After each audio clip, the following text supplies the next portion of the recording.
अब ग्राफिक के जरिए हम आपको बताएंगे कि दिल्ली के दिल को दहलाने की यानी दिल्ली में धमाके की यह साजिश किसकी थी। आखिर कौन कौन इस साजिश में शामिल हो सकते हैं। दिल्ली में लाल किले के पास चलती कार में धमाका हुआ। ब्लास्ट में 12 लोगों की मौत हुई, 20 से ज्यादा घायल।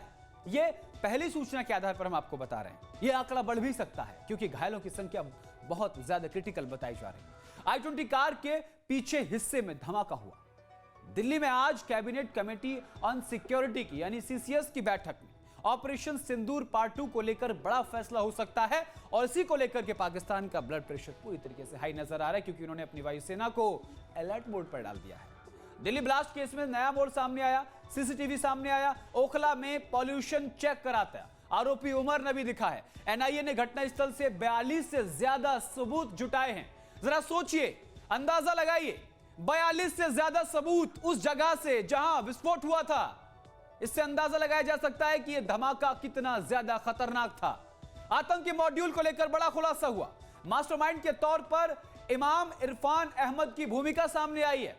यह इमाम इरफान अहमद कौन है, इसके बारे में विस्तार से बताएंगे आपको। इमाम पर मेडिकल छात्रों को कट्टरपंथी बनाने का आरोप है, यानी दीन ईमान के नाम पर युवाओं को पथभ्रष्ट करता इमाम। आपको बता दें, फिदाइन हमले नहीं बल्कि आतंकियों ने हड़बड़ी में यह धमाका किया।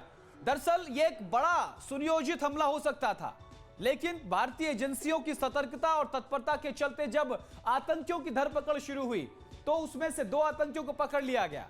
लेकिन उमर घबराहट और बौखलाहट में पार्किंग में बैठा रहा।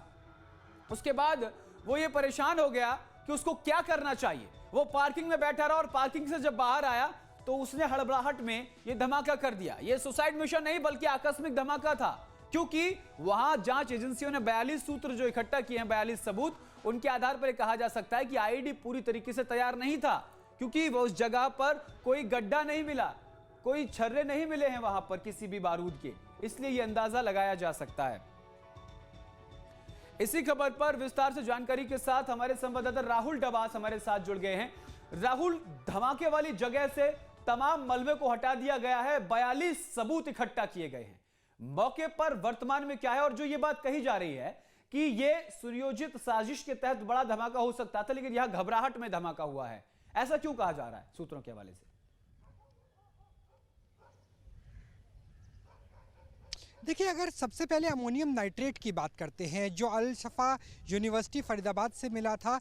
अमोनिया का इस्तेमाल आमतौर पर किया जाता है उर्वरक के तौर पर खेतों के लिए, कृषि के लिए, और भारत के जो कानून है उसके हिसाब से 40% से ज़्यादा शुद्धता का अमोनियम नाइट्रेट का इस्तेमाल कहीं किया नहीं जा सकता, वो रह नहीं सकता। जिस तरीके से अलसफा यूनिवर्सिटी के प्रोफेसर्स, फैकल्टीज़ की लिप्तता पाई गई, ऐसा लगता है उसे 40% से शुद्धता में 90% या 95% तक किया गया। तब भी अमोनियम नाइट्रेट एक उर्वरक के तौर पर ही रहेगा, उसमें सीधा ब्लास्ट नहीं किया जा सकता जब तक उसमें कोई ज्वलनशील चीज़ें ना हो, फ्यूल इग्नाइट करने के लिए नहीं हो। जो सुरक्षा एजेंसीज हैं, एनआईए है, उन्हें लगता है कि किसी तरीके से चिंगारी या फ्यूल डिक्की में मौजूद था i-20 की, जिसकी वजह से अमोनियम नाइट्रेट इग्नाइट हुआ और उसकी वजह से एक बड़ा धमाका हुआ। यह निश्चित तौर पे कहा जा सकता है कि तैयारी दिल्ली को दहलाने की पूरी तरीके से थी नहीं, क्योंकि जिस तरीके से 3000 किलोग्राम के आसपास अमोनियम नाइट्रेट मिला है और कल मैं सारा दिन फरीदाबाद में ही मौजूद था और अभी बड़े हजारों किलो और भी मिलने की उम्मीद है। इसी वजह से फरीदाबाद पुलिस लगातार local intelligence unit, intelligence bureau और जम्मू कश्मीर पुलिस के इंफॉर्मेशन के बेसिस पर लगातार दबिश दे रही है। तो अगर ये धमाका किया जाता तो उतना ही बड़ा धमाका होता जितना 2020 में बेरूत यानी लेबनान की राजधानी में हुआ था, जिसमें 2000 से ज़्यादा लोग घायल हो गए थे। पहली चीज़ ये। दूसरा, आपने एनआईए का जिक्र किया। एनआईए ने लगभग 42 सबूत तो निकाल लिए हैं। अभी भी एनआईए की टीम लाल किले पर ही मौजूद है और cabinet committee on security affairs यानी 11 बजे की बैठक से पहले और ज़्यादा साक्ष्य जुटा करके सीधा गृह मंत्री को भेजे जाएंगे और गृह मंत्री ब्रीफ करेंगे। कल भी बैठक हुई थी उनके आवास पर कि किस तरीके से इसकी अंतर्राष्ट्रीय साजिश हो सकती थी, क्योंकि अल शफा यूनिवर्सिटी के तार बताए जा रहे हैं जैश ए मोहम्मद से। जैश ए मोहम्मद जुड़ा हुआ है खुरासान मॉड्यूल से। खुरासान मॉड्यूल की जो फंडिंग है वो की जाती है आईएसआई की तरफ से, यानी पाकिस्तान की खुफिया एजेंसी की तरफ से, और उसकी टेरर फंडिंग का नेटवर्क खाड़ी देशों तक पहुंचता है, जहां पर सऊदी अरेबिया के कुछ नॉन स्टेट बिल्कुल राहुल, इन आतंकियों के जो गिरोह सरगना है, इनके तहत तक तो टीम पहुंच रही है, लगता है कि थोड़ा टेक्निकल टर्म में आप हमें समझाइए कि इतनी भारी मात्रा में अमोनियम नाइट्रेट मिला और वो गाड़ी के अंदर। सबसे बड़ा सवाल यह है कि गाड़ी के अंदर इतना भारी मात्रा में विस्फोटक रखा हुआ था, जांच एजेंसियों की कार्यप्रणाली पर एक बड़ा सवाल खड़ा नहीं होता है? दिल्ली की सुरक्षा पर एक बड़ा सवाल खड़ा नहीं होता है? क्या दिल्ली की सुरक्षा अब इतनी आसान हो गई है कि दिल्ली की सुरक्षा में कोई भी सेंध लगा सकता है, वो भी लाल किले जैसी सेंसिटिव जगह पर?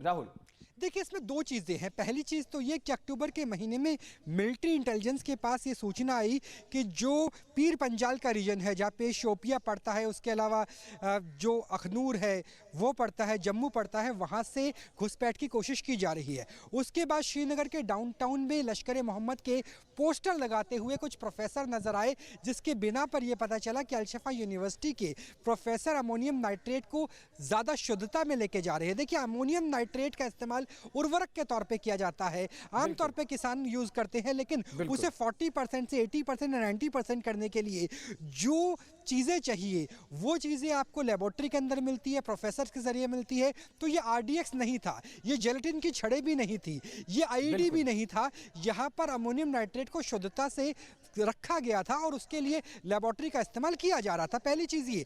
दूसरी चीज़ ये कि जिस तरीके का टेरर नेटवर्क था उसमें सिर्फ एक छोटी सी चूक रह गई, क्योंकि उससे पहले 360 किलोग्राम जो अमोनियम नाइट्रेट है वो बरामद हो गया था धमाके से पहले। उस दिन सुबह भी फरीदाबाद में लगातार दबिश दी जा रही थी। जहां भक्ति है हर शब्द में, कथाओं में छिपे हैं दिव्य रहस्य और ज्योतिष देता है जीवन को दिशा। धर्म से जुड़ी हर बातों को जानने के लिए हमारे चैनल स्तुति को सब्सक्राइब करें।